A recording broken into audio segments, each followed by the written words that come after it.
अब ये जो क्वेश्चन है तुम्हारा, ठीक है, कह रहा है कि the sum of the areas of two square is 157 metre square if the sum of their perimeter is 68 metre, find the sides of two square. दो स्क्वायर है और स्क्वायर का फिगर आपको मालूम होना चाहिए, जिसमें चारों साइड क्या होता है, बराबर होता है और ईच एंगल 90 डिग्री होता है। तो मान लो एक छोटा स्क्वायर है और एक बड़ा स्क्वायर है, और स्क्वायर में क्या होता है जी कि सारा साइड बराबर होता है।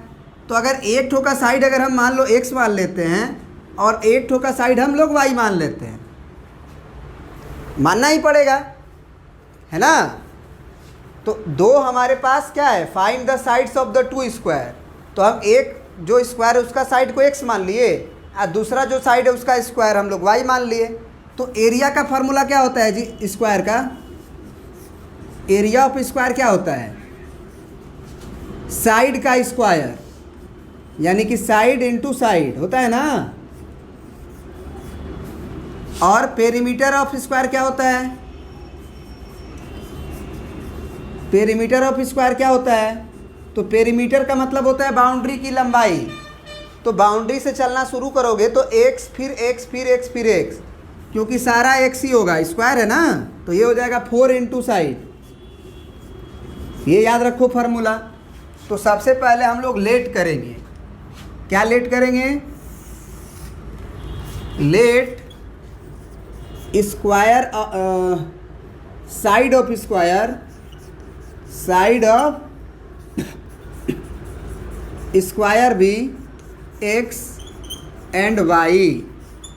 फिर according to question first condition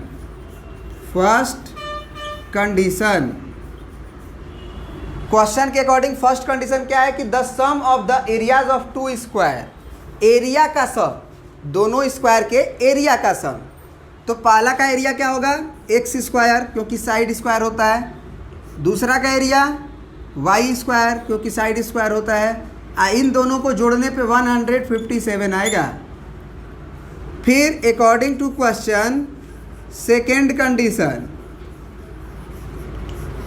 condition क्या है कि sum of their perimeter, perimeter का सम। तो पेरीमीटर क्या है मेरा, पहला का 4 इंटू एक्स, दूसरे का 4 इंटू वाई, क्योंकि 4 गो साइड है तो 4x होगा और 4y होगा। और इसका वैल्यू हमको दिया हुआ है 68। Find the sides of the square, तो कोई दिक्कत नहीं है, बन जाएगा। यहाँ से हम लोग 2 कॉमन ले सकते हैं क्या, पहले ये बताओ। तो 2 कॉमन लेने के बाद ये 2x प्लस 2y और इज इक्वल टू 68। अब 2 से कट जाएगा ये, तो ये 2x plus 2y is equal to क्या लिख दोगे आप, 2 से डिवाइड करोगे तो 2 तिया के 6 और 2 चौके 8। ये हमको लग रहा है 4 से भी कट जाएगा क्या, 4 से भी कट जाएगा बाबू, 4 ही कॉमन ले लो, 4 ही कॉमन ले लो। तो x प्लस वाई बराबर 68, तो ये 4 से कट जाएगा, 68 डिवाइडेड बाई 4, तो 4 एकम 4, 2 बचा, 2 और 8 28 हुआ, तो 4 सते 28। तो यहाँ से हम लोग x का वैल्यू क्या निकाल सकते हैं, 17 माइनस वाई। क्या यहाँ से ये बात समझ में आया कि हमने y को बराबर के उधर भेज दिया, 17 पहले से था तो x बराबर 17 माइनस वाई। अब ये जो x का वैल्यू है हम इस इक्वेशन में डाल देंगे, इक्वेशन नंबर 1 में, है ना। तो put the value of equation 2 in equation 1। तो इक्वेशन 1 को मैं पुट कर रहे हैं, तो इक्वेशन 1 क्या है मेरा, x square plus y square is equal to 157। तो अब यहाँ से x का वैल्यू हमको 17 माइनस वाई रखना है, तो यहाँ रख देंगे 17 माइनस वाई का होल स्क्वायर। एक्चुअली ये लीनियर इक्वेशन का क्वेश्चन नहीं है, आप ये कह सकते हो कि ये क्वाड्रेटिक इक्वेशन का क्वेश्चन है। अब ये हो गया 17 माइनस वाई का whole square plus y square बराबर 157। अब यहाँ पे क्या लगा सकते हो, a माइनस बी का होल स्क्वायर, है ना। तो a माइनस बी का होल स्क्वायर क्या होता है, a square plus b square minus 2ab। तो a का स्क्वायर मतलब 17 का स्क्वायर, वो होता है 289, होता है ना। फिर y का स्क्वायर, 17 का स्क्वायर ही पहले लिख देते हैं, अगली बार लिख देंगे नहीं तो कंफ्यूज हो जाओगे कहाँ से आ गया। ये a स्क्वायर ये b स्क्वायर माइनस 2ab, तो 2 into 17 into y plus y square और बराबर 157। तो वाई स्क्वायर मिलके कितना हो गया, 2y स्क्वायर। फिर 17 दुना के 34, तो माइनस 34y हो गया। अब 17 का स्क्वायर क्या होता है, 289, वो लिख दो 289। और 157 को बराबर के इधर से उधर लेके जाओ, तो माइनस 157 इक्वल टू 0। तो ये कितना हो जाएगा तुम्हारा, 2y square minus 34 into Y, और 289 में से 157 घटाना है, तो 9 में से 7 गया तो 2 बचेगा, 8 में से 5 गया 3 बचेगा, 2 में से 1 गया 1 बचेगा प्लस में। अब यहाँ पे हम ये कह सकते हैं कि 2 कॉमन दिख रहा है हमें, तो 2 से हम दोनों तरफ डिवाइड कर देंगे, या 2 कॉमन लेके इधर भेज देंगे, बात एक ही है। तो ये 2 से डिवाइड कर दो इच टर्म को, तो ये वाई स्क्वायर प्लस ये 17y और ये प्लस 2 छके 12 और 2 छके 12। अब ये बताओ कि ये क्वाड्रेटिक इक्वेशन का ना हो गया क्वेश्चन, लीनियर इक्वेशन का थोड़ी है। अब ये जो है 66 को फैक्टराइज करके मिडिल टर्म स्प्लिटिंग से कर लो, क्योंकि हम लोग मिडिल टर्म स्प्लिटिंग सीख चुके हैं, है ना। तो 66 को फैक्टराइज करो आप, हम यहाँ पे कर लेते हैं, इसको मिटा देते हैं। कितना क्या बोले, 66 है, तो यहाँ से होगा 2 तिया 6, 2 तिया 6, फिर यहाँ से 2 एकम 2, 2 एकम 2, तो ये 4 और 11 हो जाएगा, क्या आ जाएगा, 11 4 से 17 आएगा ना।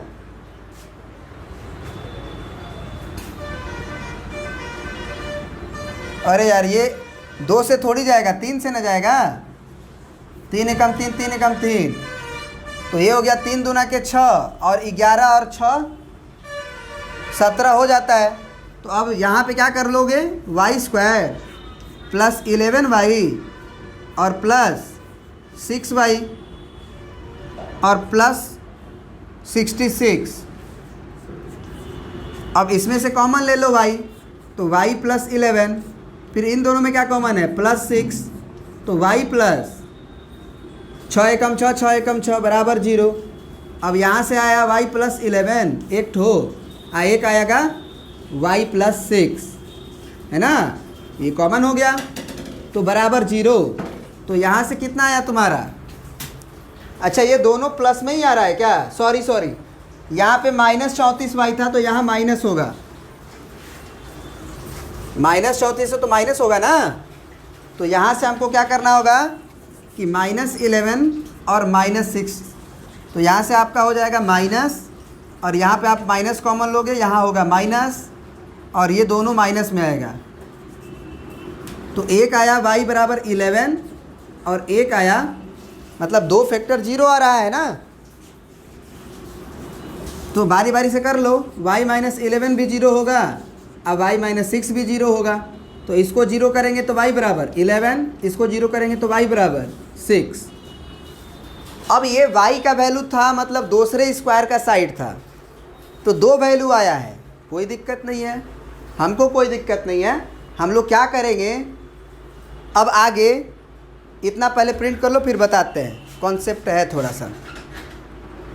देखो y का दोनों वैल्यू जो है वो एक्सेप्ट किया जा सकता है, दोनों में से दोनों, है ना।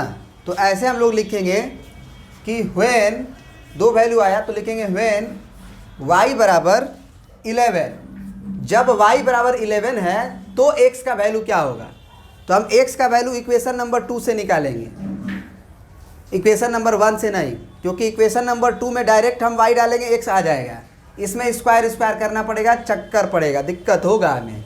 तो हम लोग लिखेंगे कि इक्वेशन 2 इम्प्लाई, या ऐसे लिख लो यहीं से y बराबर 11, तो 2 इम्प्लाई x बराबर 17 माइनस 11, तो x बराबर हो जाएगा 6।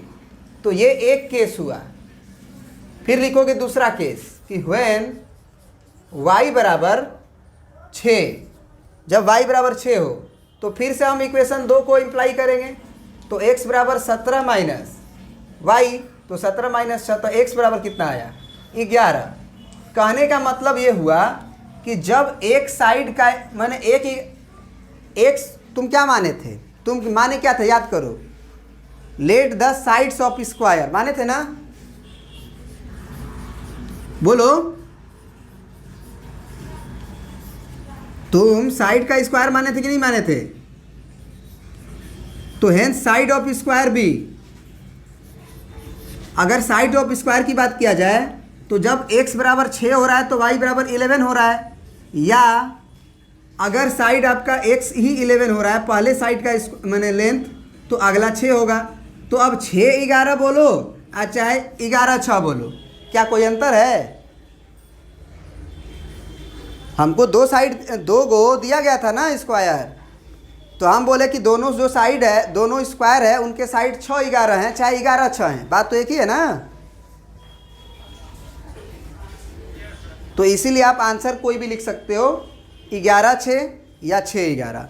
तो इसीलिए लिखे हैं हेंस साइड्स ऑफ स्क्वायर भी 6 11 और 11 6, कोई दिक्कत नहीं है। प्रिंट कर लीजिए।